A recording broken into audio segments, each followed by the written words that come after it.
As Director of Diversity and Inclusion with New York State Senator Tim Kennedy's office, stories of gun violence and racism are all too familiar. But now these stories are Zaire stories. These problems literally knocked on my front door. These are issues that as a country we do not like to openly discuss. Domestic terrorism exists in this country for 3 reasons. America is inherently violent. This is who we are as a nation. The very existence of this country was founded on violence, hate, and racism, with the near annihilation of my Native brothers and sisters. My ancestors brought to America through the slave trade were the first currency of America. Let me say that again for the people in the back. My ancestors, the first currency of America, were stripped of their heritage and culture, separated from their families, bargained for on auction blocks, sold, beaten, raped, and lynched. Yet I continuously hear after every mass shooting that this is not who we are as Americans and as a nation. Hear me clearly. This is exactly who we are. Education. Majority of what I have learned about African American history, I did not learn until I went to college, and I had to choose those classes. Why is that? Why is African American history not a part of American history? African Americans built this country from the ground up. My ancestors' blood is embedded in the soil. We have to change the curriculum in schools across the country so that we may adequately educate our children. Reading about history is crucial to the future of this country. Learning about other cultures, ethnicities, and religions in schools should not be something that is up for debate. We cannot continue to whitewash education, creating generations of children to believe that one race of people are better than the other. Our differences should make us curious, not angry. At the end of the day, I bleed, you bleed. We are all human. That awful day that will now be a part of the history books, hopefully, let us not forget to add that horrific day to the curriculum that we teach our children. Guns. The 18-year-old terrorist who stormed into my community armed with an AR-15, killing 10 people and injuring 3 others, received a shotgun from his parents for his 16th birthday. For Zaire's 16th birthday, I bought him a few video games, some headphones, a pizza, and a cake. We are not the same. How and why? And what in the world is wrong with this country? Children should not be armed with weapons. Parents who provide their children with guns should be held accountable. Lawmakers who continuously allow these mass shootings to continue by not passing stricter gun laws should be voted out. To the lawmakers who feel that we do not need stricter gun laws, let me paint a picture for you. My son, Zaire, has a hole in the right side of his neck, 2 on his back, and another on his left leg, caused by an exploding bullet from an AR-15. As I clean his wounds, I can feel pieces of that bullet in his back.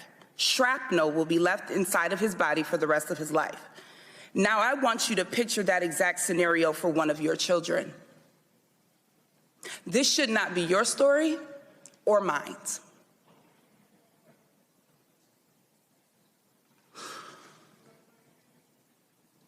As an elected official, it is your duty to draft legislation that protects Zaire and all of the children and citizens in this country. Common sense gun laws are not about your personal feelings or beliefs. You are elected because you have been chosen and are trusted to protect us. But let me say to you here today, I do not feel protected.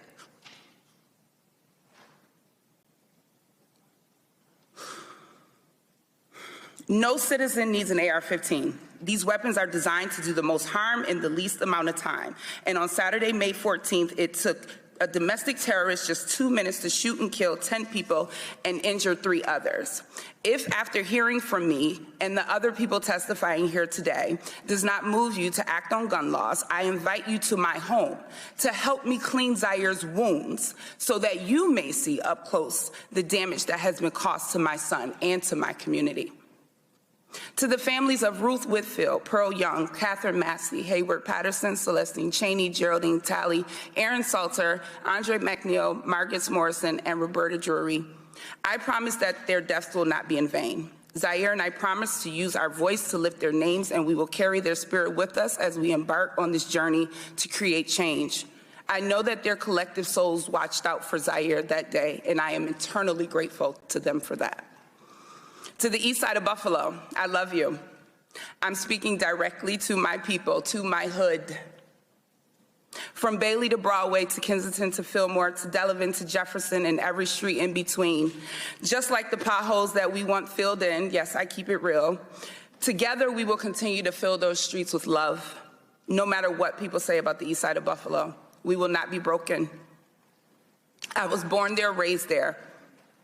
I raised my son there, I still live there, and I do the majority of my professional work on the east side of Buffalo. I vow to you today that everywhere I go, I will make sure that the people hear the real stories of our people. For too long, our community has been neglected and starved of the resources that we so greatly need. I promise that I will not stop pushing for more resources to be funneled into the east side of Buffalo. Each and every person that lives within that community, we are family. Not a perfect community, but I know that we are love. To the greater Buffalo area, to everyone from around the country and the world who have reached out and loved on us. On behalf of Zaire, Zaire's father, Damian Goodman, my mother, my father, my sisters, my brothers, and myself, we thank you. We thank you for all of your thoughts and your prayers. Thank you for all of the love and support you have shown us during this difficult time. But I also say to you today, with a heart full, from the outpouring of love that you all so freely gave us, your thoughts and prayers are not enough. We need you to stand with us in the days, weeks, months, and years to come, and be ready to go to work and help us to create the change that this country so desperately needs. And I will end with a quote from Charles Bloom in his book, The Devil We Know.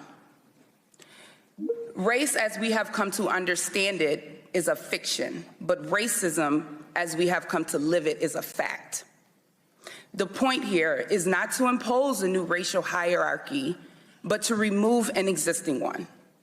After centuries of waiting for white majorities to overturn white supremacy, it is to me that it has fallen to Black people to do it themselves, and I stand at the ready.